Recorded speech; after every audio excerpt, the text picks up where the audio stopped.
Arriba! Hello! Ang aking mga sisiw 2 weeks old na. Tignan nyo naman. Oh, mga mababait yan. Mga adorable yan. Mga adorable yan. Oh, ano na kayo? Uminom na kayo ng inyong energy water. Energy water. At, siyempre, kain mo na kayo. Mangan ko pa. Oh. Mangan. Mangan lang yung sisi. Oh. Yun. Sige. Mangan. Mangan. Oh. Tingnan nyo naman ang aking mga kiti. Ito mga to, gray. Abuhin. Blue. Ay, di pala gray. Gray ang kulay sa, yung totoong kulay. Hindi ko alam bakit, no? Ang tawag nila sa talisain, gray. Pero pag tignan mo, hindi naman siya gray. Yellow naman siya. Or light yellow, parang ganun. Tapos yung mga iba naman, parang namumuti. Pero meron pa rin silang yellowish na kulay, yung mga talisain. Pero, ang tawag naman nila sa mga abuhin, blue. Sa English sa atin sa Pilipinas, abuhin, yung mga ganitong kulay, yung mga blue sa English. No? Confusing. Ang gray sa kanila ay talisain sa atin. Hindi ko alam bakit talisain Sabi nila, talisay? Hindi ko alam. Hindi ko naman. Mga kaibigan. Baka may lisa. Kung kayo mayroong background o nalalaman tungkol sa kulay na talisain, bakit tinawag na talisain? Hindi ko lang naitanong yan. No? Bakit kaya, no? Talisay? Hindi mo kulay yellow ang talisay? Green naman yan.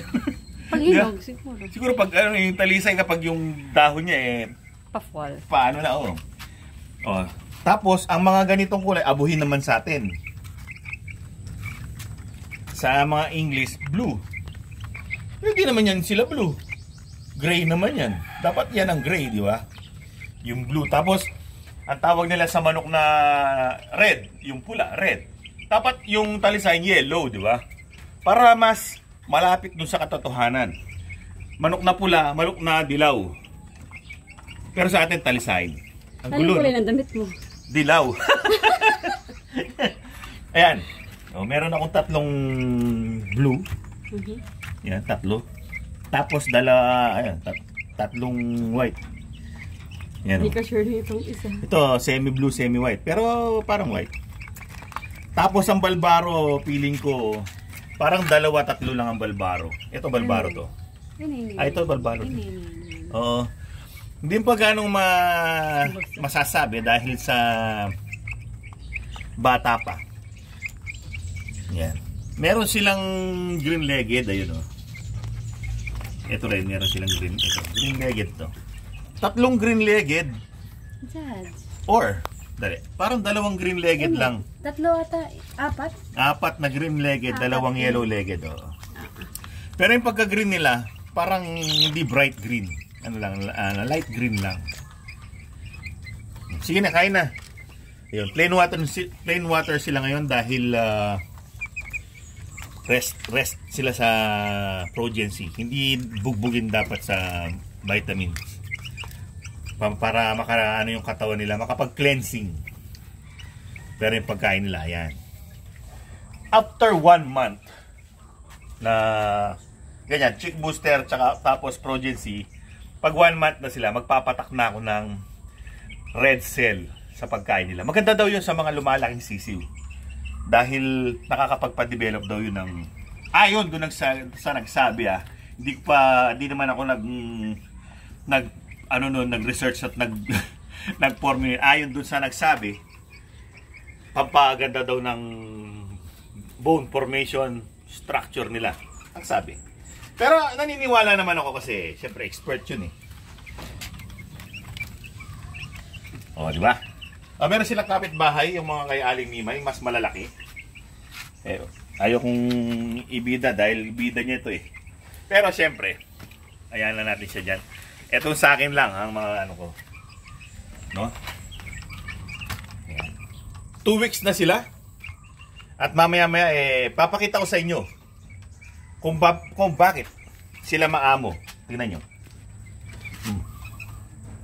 Di ba kadalasan maila pa mga sisiw yan, maamo yan. Yan. Meron akong technique dyan mamaya. Papakita ko sa inyo. Napakadaling gayahin. Di ba? See you later. Pero ngayon din yun. Bigla ka na lang nawala dun sa mga sisiw. Anong ginagawa mo naman? Habang kumakain sila, no, hindi ko naman sila istorbohin. Sinasala ko lang to. Yung kasing ganito, yan, hindi na natutukang mabuti ng mga alaga. Pero, ano yan? Wait, dito ba? Pero, yan ay pwede natin pakain sa mga alagang bibi. Kasi binabasa ko naman yan. Lalagyan ng kanin, ng sapal na nyog at darak. Sinasali ko yan. Nasa kote na ito.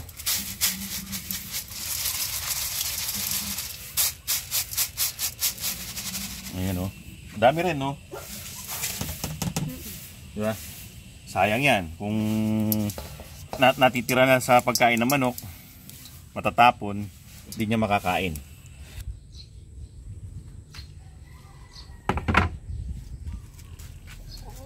O yung pinagsalaan, o. Dadagyan ako ng darak. Darak. Tsaka ito, yung kanin, tsaka may makasamang ulam na yan. O, di ba? Ito mga kaibigan, ang pagkain ng mga alagang bibi to, hindi to sa manok ha.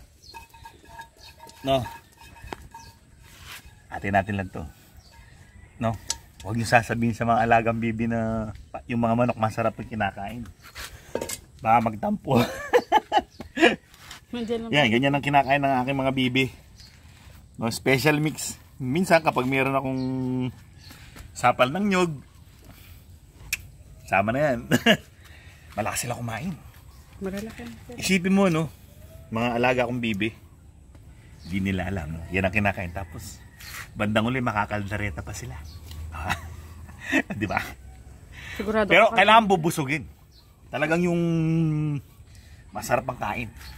Well, pakain natin. Tara, samahan nyo ako. Alright. Let's do this. Dami nilang pagkain, no? Busog yan. Ayan. Tubig muna.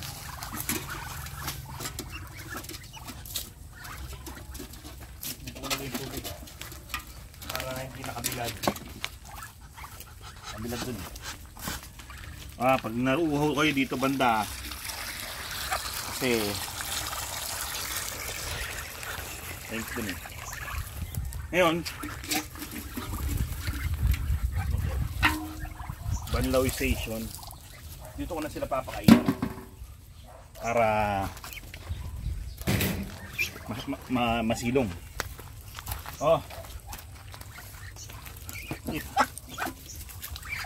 ng eat.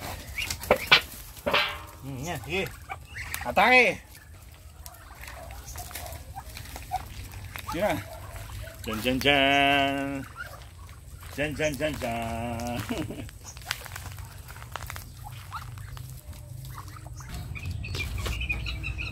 Ito ang aking amok.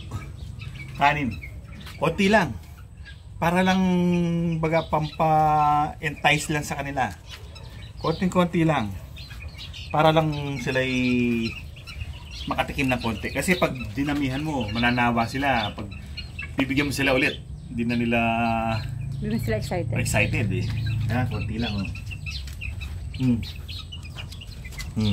Yan na.